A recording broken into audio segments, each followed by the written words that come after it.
Cette histoire est racontée par le Rav Shalom Dov Ber Wolpo de Kiryat Gat.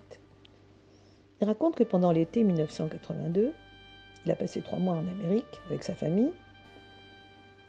Et puis ensuite, ils se sont rendus avec son épouse à Toronto pour rendre visite à un grand ami qui soutient justement ces institutions de Kiryat Gat. Et alors qu'il prenait l'autoroute numéro 17, après avoir rendu visite à ses enfants qui se trouvaient au Gan Israël, il a eu l'idée de rendre visite également à un autre ami, M. Zelf, qui habite précisément sur l'autoroute numéro 17 entre Toronto et New York. 2 semaines plus tôt, il avait appelé M. Zelf pour lui dire qu'il serait de passage, non loin de chez lui, qu'il pourrait lui rendre visite. Celui-ci était très joyeux à l'idée de revoir son ami. Quand il est arrivé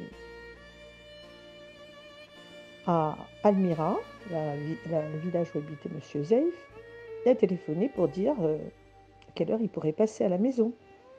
Il a constaté que son ami était très triste, que sa voix était bizarre. Et comme il s'en inquiétait, M. Zelf lui a dit qu'il y avait un grand malheur qui avait frappé sa femme, qui était gravement malade. Alors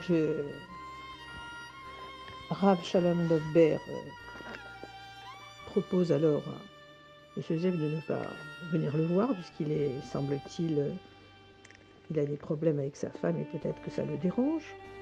Pas du tout. Son ami, M. Zelf, lui dit au contraire, venez, vous pourrez peut-être réconforter ma femme. Elle en a bien besoin. J'essaierai de rentrer plus tôt de mon travail pour vous accueillir. Mais quand il est arrivé à la maison de M. Zelf, celui-ci n'était pas encore rentré de son travail. C'est une employée de maison qui est venue lui ouvrir la porte et le faire entrer au salon. Elle était chercher la maîtresse de maison, Madame Zelf. Celle-ci est arrivée plus tard, soutenue par la domestique. Elle portait des lunettes noires. Monsieur le Rav Wolpo la salue poliment et lui demande de ses nouvelles. Elle commence à pleurer et lui dit qu'il y a 2 semaines encore, elle était très bien, mais qu'entre-temps, elle a été opérée de la cataracte et que sa vue s'est complètement affaiblie. On lui a fait une seconde opération et on lui avait complètement déchiré les yeux. Elle était désormais complètement aveugle. Son mari est arrivé sur ces entrefaites et lui aussi s'est mis à pleurer quand il a vu sa femme pleurer. Et le Rav Wolpo raconte qu'il a été très étonné de voir dans la main de son ami Zelf un talit et des téphilines alors qu'il savait qu'il n'était pas du tout religieux. Et celui-ci lui a expliqué que sa fille s'était rapprochée du judaïsme, qu'elle avait épousé un élève de la yeshiva et que maintenant elle était devenue pratiquante, que lui aussi par la suite et son épouse se sont remis à pratiquer correctement le judaïsme. Alors évidemment, Rav Wolpo les réconforte, leur conseille de consulter d'autres médecins. Mais en fait, le mari s'est mis à pleurer parce qu'il a dit que le médecin qui l'avait opéré était carrément une sommité, quoi. Et tout le monde s'accordait à dire que sa femme resterait aveugle. Et enfin, M. Zelf dit « Nous avions tout pour être heureux. Dans la vie, nous ne manquions de rien. Et voilà que maintenant, nous avons perdu la lumière de nos yeux et le goût à la vie. » Et la femme qui écoute dit « Voilà que les fêtes approchent. Rosh Hashanah, Yom Kippour. Je ne pourrai même pas lire les prières car je ne les connais pas par cœur. Je ne connais même pas la bénédiction après le repas. Il vaut mieux mourir que vivre de la sorte. » Rav Wolpo a eu le cœur brisé et leur a dit « Mes chers amis, ne vous désespérez pas. Vous connaissez le Rabbi de Lubavitch ? Si vous vous adressez à lui et demandez sa bénédiction, je suis sûre que ça va s'arranger pour vous et que vous aurez de bonnes nouvelles. » Alors eux ne connaissaient pas le Rabbi, mais ils ont accepté l'idée. Et Rav Wolpo a pris le nom de l'homme, de sa femme et de leur mère, afin de demander la bracha au Rabbi pour eux. Puisqu'il devait quitter Toronto pour New York, il transmettrait des lettres directement au Rabbi. Alors le Rav Volpo raconte, j'ai souligné dans ma lettre au Rabbi que les médecins l'avaient examiné et n'avaient pas réussi à sauver sa vue. Et le Rabbi a répondu à la lettre de Rav Volpo, j'ai bien reçu la lettre. Sur le fait que les médecins n'aient pu la guérir, qu'elle s'adresse à des médecins encore plus compétents, selon le conseil d'un médecin ami, et qu'il fasse vérifier les téphilim et les mezuzot. Qu'elle s'efforce de goûter le vin du kidouche du Shabbat et de la fête. On dit d'ailleurs que le vin du kidouche et de la fête, des fêtes est bon pour la vue. Je mentionnerai tout cela sur le tombeau de mon beau-père le Rabbi.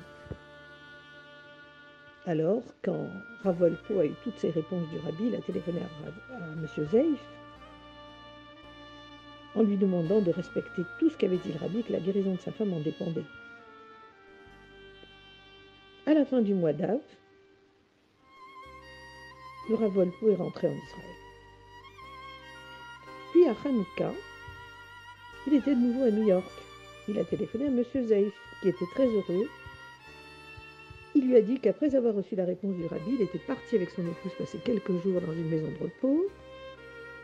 À la montagne, là, ils avaient rencontré un sophère de New York qui avait vérifié leurs mezuzot. Donc, elles ont été vérifiées, aucune n'était cachère. Il avait donc acheté de nouvelles mezuzot.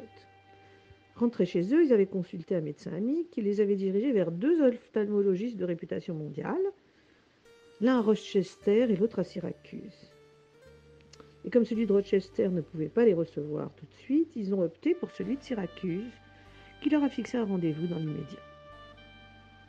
Ce médecin de Syracuse est un non-juif d'origine italienne. Et enfin, ce médecin donc de Syracuse avait dit que de manière naturelle, Madame Zeif n'avait aucune chance de recouvrer la vue. Et qu'il acceptait de tenter une opération. Si elle priait bien son Dieu, avait-il dit, cela pourrait réussir, car il était croyant. En effet, dit Zeif, elle a été opérée il y a quelques jours et porte encore des pansements.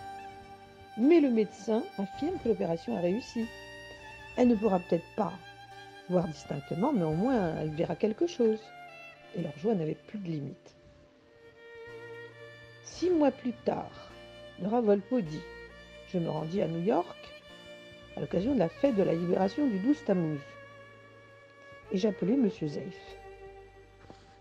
Et voici ce que lui dit M. Zeif à cette occasion. Sachez, Rav Volpo, que ma femme voit comme tout le monde. Elle conduit sa voiture et elle lit des livres. Pour le coup, c'est Rav Volpo qui était estomaqué. C'est incroyable, dit-il. Et voilà que Zeif lui répond, comment ça incroyable? Nous avons fixé de bonnes mezuzot à nos portes. Ma femme goûte le vin du kidouche, du Shabbat et de la fête. Elle a reçu la bénédiction du Rabbi. Alors, quoi d'incroyable?